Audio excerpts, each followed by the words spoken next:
Well, that's what it's about. Ogres. Where did my fingernails go? I just took a big fat snot break. Like, why does my body produce so much snot? Anybody else? I need to be happy with what I have.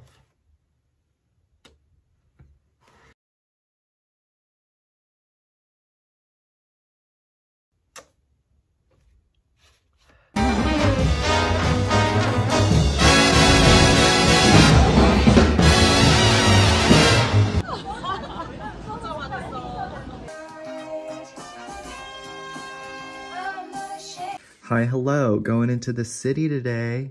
Rushing a bit because running late as always. Why am I talking like that? Okay. Fit breakdown. Uniqlo U spring summer from this season. Nylon jacket because it's going to be a scorcher today. 77 degrees. It's already summer. Wild.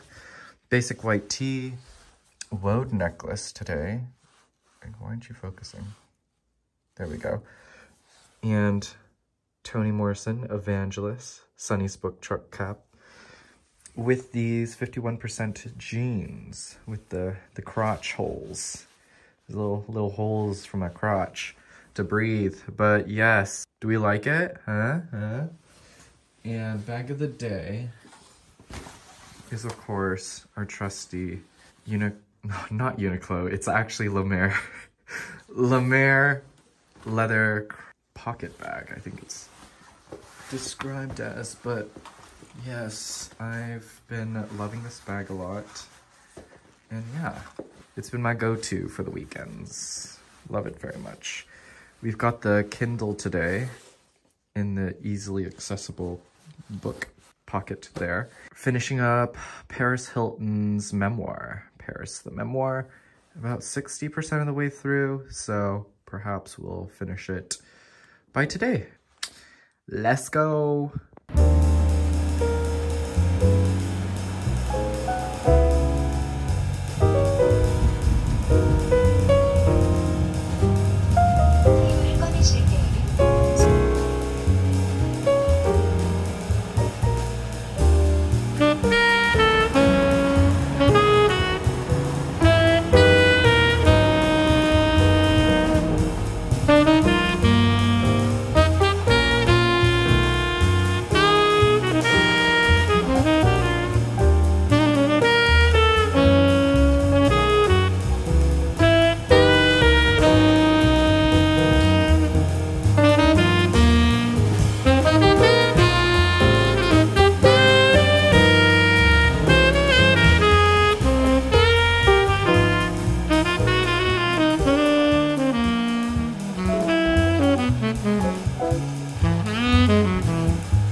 Which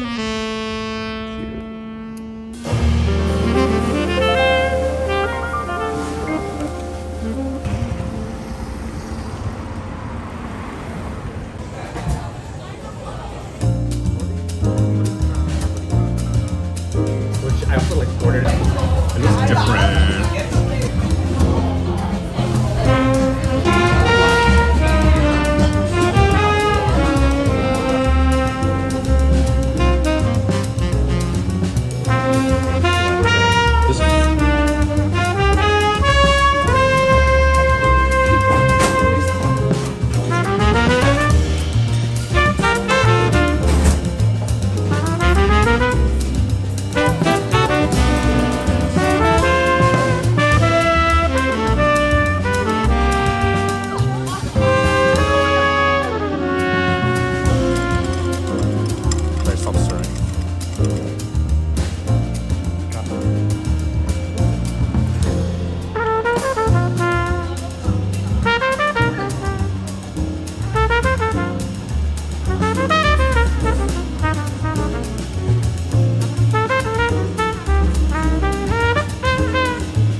It's 4 p.m. It's so nice out. I should be outside. I don't know why I decided so late in the day to go out, but this is the fit. We got our Muji tote because we got some work to do. Ooh, peep this new Oscar cap. I don't know if it'll focus, but yes. Uniqlo U trench from many years ago. Gray sweater, shirt underneath, and gray pantalons. Yes, let's go get some coffee.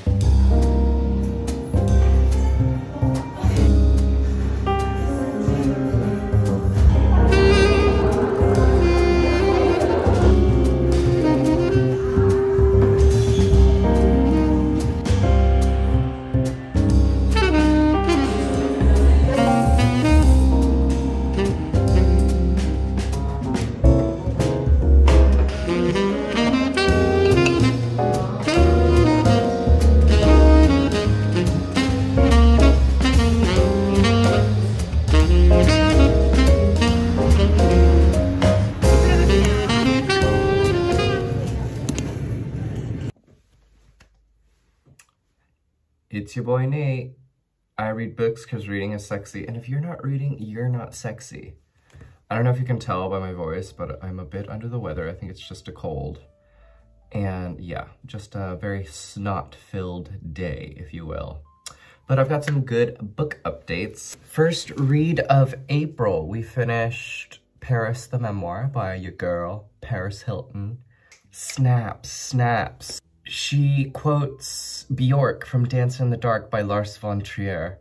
She is besties with Demi Lovato. They both love Taco Bell. Demi Lovato has Taco Bell pillows. It's such an incredible book. I am shocked with the amount of trauma that Paris underwent when she went to her CEDU schools. I don't know if I talked about them before, but they're sort of like reform schools for misbehaved children of the wealthy and the elite. Also gay conversion therapy schools as well. It's kind of insane how abusive those schools were and the amount of abuse that Paris underwent through all of that. And I feel like that's a majority of the book and a part of the truth that she's never told before, but this book is a major look at why she's an advocate for demolishing these schools. She's out to get them. She closes the book like that. It's very much like Liam Neeson, you know, I will find you and I will kill you vibes with these schools that still exist in America, which is insane to me. And it's good. It's good shit. Paris is so funny, yet she's also quite intelligent. She knows what she's doing. in terms of storytelling. She references a lot of art, and it makes me think if she actually had like a ghostwriter for this memoir, but it seems pretty genuine. And the amount of times that she came into these schools, tried to escape on a number of counts, the people that outed her, and like she had to go back to the school, and just insane. The way that they would be so invasive with their body checks, the malnourishment she underwent, the forms of abuse, like they would carry an 80-pound backpack and hike, and some of the people would like faint, and some even died in other schools, not hers, but on some accounts. Some students just like died of fatigue. And there's one account that she mentions where a child, like a teenager, quote unquote, passed out, and one of the like counselors waited 10 minutes watching this fallen teenager and to make sure whether or not they were like joking or not. But he was dead. The teenager was dead, and they just laid lifeless there for like 10 minutes. And it's kind of insane, the amount of beatings as well. It's scary stuff. It's scary stuff that she survived. A majority of the media has spent quite a lot of time shaming her and creating this like ditzy blonde out of her without any real light on her truth. We only cared about her face and watching her life burn. And this goes for Britney Spears as well. I don't know if I already talked about this, but it's really sad how we failed women of the 2000s immensely, and through media and tabloids.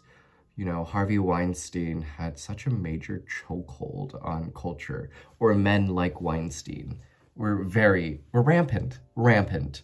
And not even just men, but like the general public and how we viewed these women, you know, young Disney stars. And it's really sad.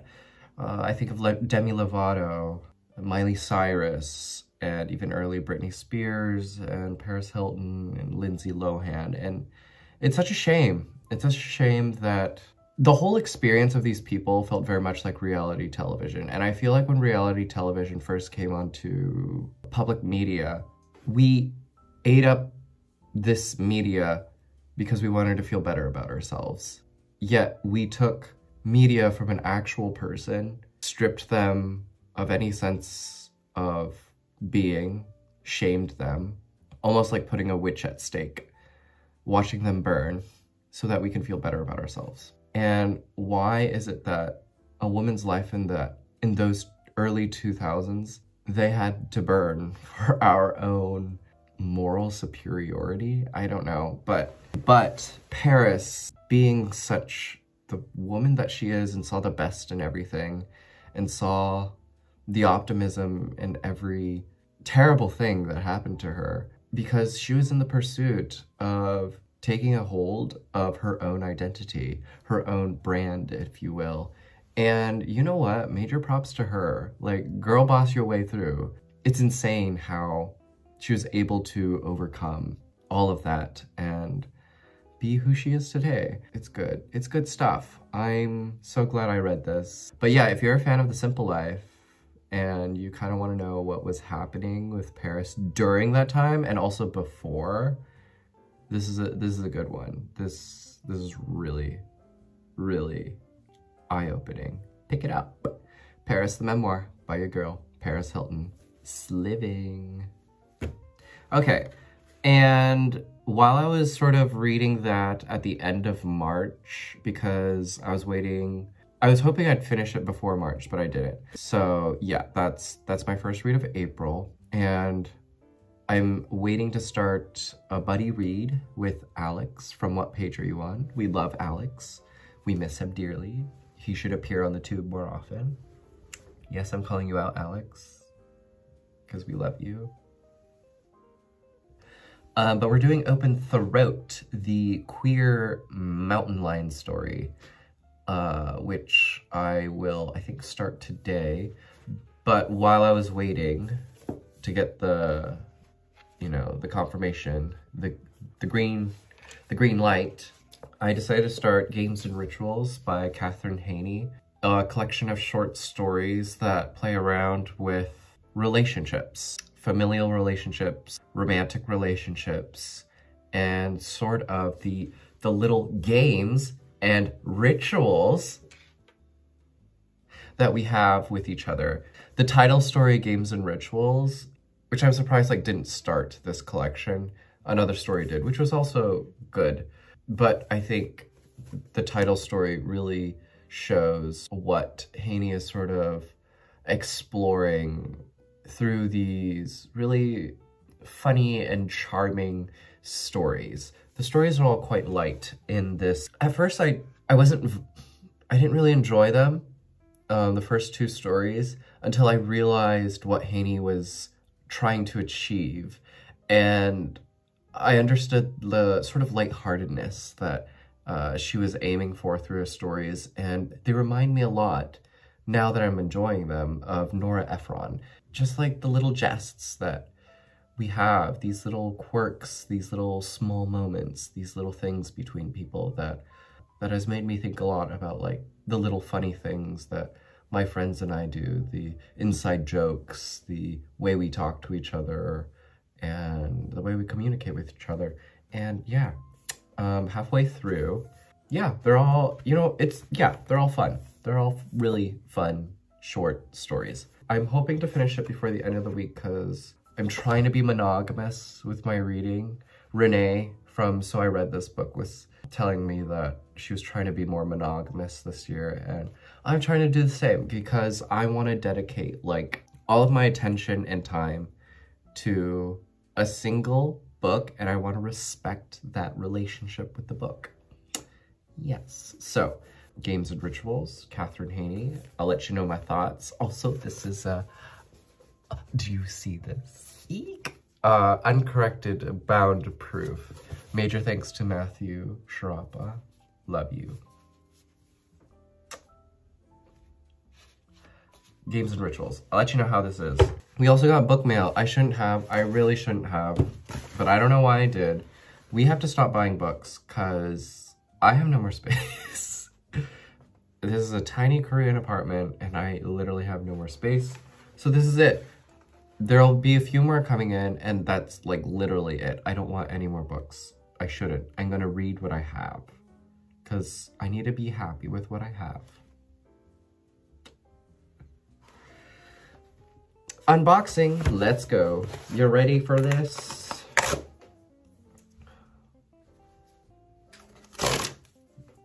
Ooh, there's two in here. What do we got? What do we got? Yes, yes. Okay. Ah, these came together. Ooh, so fun. Okay, okay. Okay, wait. Let's talk about this one first. I am sick of everyone telling me how great The Seas Are by Samantha Hunt. So I picked it up. Okay? I'm doing it. And good golly, it feels nice. This is like such a nice floppy book. I am so excited to read this. And I think I love this cover the most, aside from the other one. I don't know who did this one. McAdam and Cage. Is that the same? Anyway, yeah, I love it. I just love the fun font. And then I didn't notice, but there's a little mermaid. But yes, everyone knows what this is about, right? Are we done? Do we know? It's about a mermaid, romantic yearning with a mermaid. And I heard about this also on Eating Alone in My Car, the Melissa Broder podcast. And I want to hear that conversation, but she apparently interviewed Samantha Hunt because she wrote The Pisces, which is also about mermaids. So mermaid girlies talking about mermaids, like, ooh, fun. Love that. So excited. I think I'll start this probably in the summer because it's giving summery vibes to me. I don't want to say vibes anymore. We told ourselves we're not saying vibes. It's giving summer. So I'm going to do this in summer. The Seas, Samantha Hunt. What did she just win for this? Was it the Booker? The women's Booker? But Boulder, Eva Baltasar. Heard way too many good things about this. It's time, okay? And yeah, I kind of love it, this cover.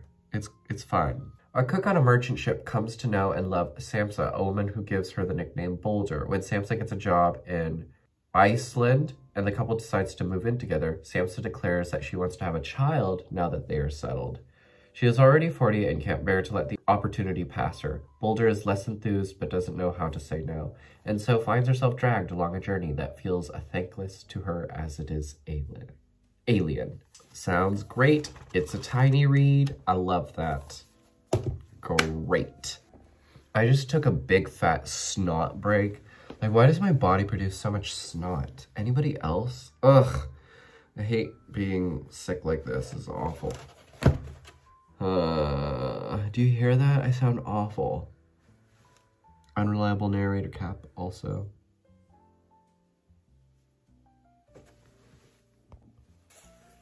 Okay, let's continue.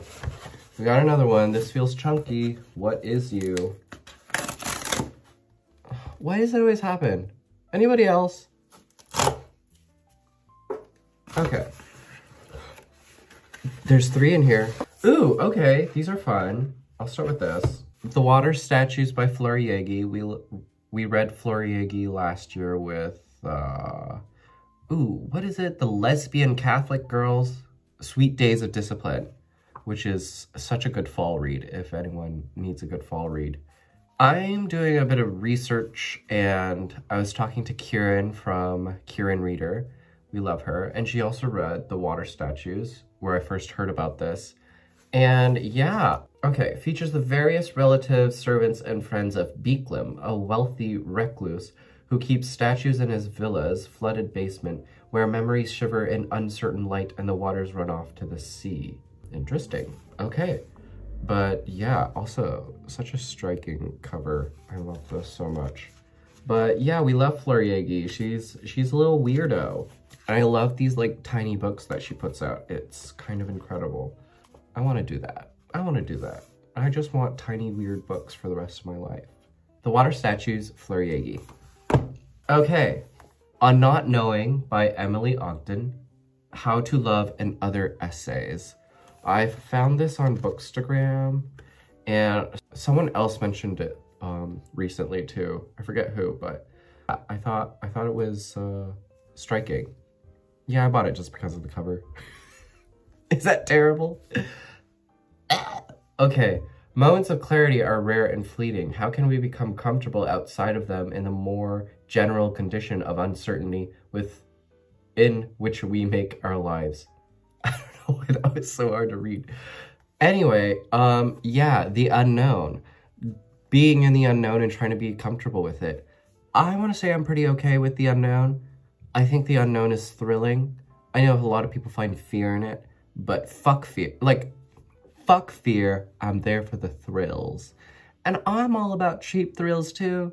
So big thrills, cheap thrills, give me all the thrills. And that's why I love the unknown. But yes, on Not Knowing. But, you know, I want to be more comfortable in it. I will say I'm not like the best when it comes to comfortability within the unknown, but yeah, excited. Emily Ogden on Not Knowing. And this, I've been wanting to read forever, but been waiting for like a paperback version. Well, we finally got the paperback, and I did an Instagram poll, so thanks to whoever voted, because your decision made the purchase. On Freedom, Maggie Nelson, in this gay as fuck edition. Love that. Rainbows. We read The Art of Cruelty early last year, and I really enjoyed that. I love the Maggie Nelson art critic and her examining art. So yeah, 4 songs of care and restraint. What can freedom really mean? Maggie Nelson explores how we might think, experience, or talk about the concept in ways that are responsive to our divided world. Definitely sounds like this was created during Trump, post-Trump, but the division of America, how people can't talk to each other anymore, and our divisive views, how we can't take opinions anymore. So yeah, sounds great. I can't wait for this. On Freedom, Maggie Nelson. Last but not least, also this video is not sponsored by Book Depository, but I find it's just the cheapest option for someone who is a voracious reader, and free shipping, even on a single book, which is insane to me. But yes, last one. Where did my fingernails go? There we go. I had to do it two-handed, that's why. I've been waiting for you. Whole studies. Need I say more? Also, how do you not love that title? I just wish there was like a big booty hole. There is a book that I want to read. I just can't. The only way to buy it is directly from the small presses site, but it's literally this hole and this finger in the hole, and it looks so wet. And that reminds me, this book reminds me of that book because whole studies, titular things. Whole studies, Hilary, Plum. I don't even know what this is about, but it's essays, right? A space to watch and describe and repeat kinds of utterances, miracles that shine the unflinching, flexible, responsive, and feeling kind of light. That light of dignified presence into all these dustbins and hollows and holy hellholes full of maggots and molesters, colonizers, CEOs, all our bloated, most belligerent ogres.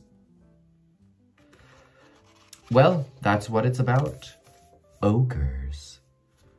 Can't wait. The feel, the color, the font, everything about it. Just minimalism done right. Yes. And that's the haul. Ain't that some sexy reads? I'm so excited. And no more books. No more books. I think that's everything though. I literally can't spend any more money on books because, yes. So excited to start these. How fun. Okay. Well, I'm probably going to drain my body of more snot. So, on that note, be well, do good work, keep in touch.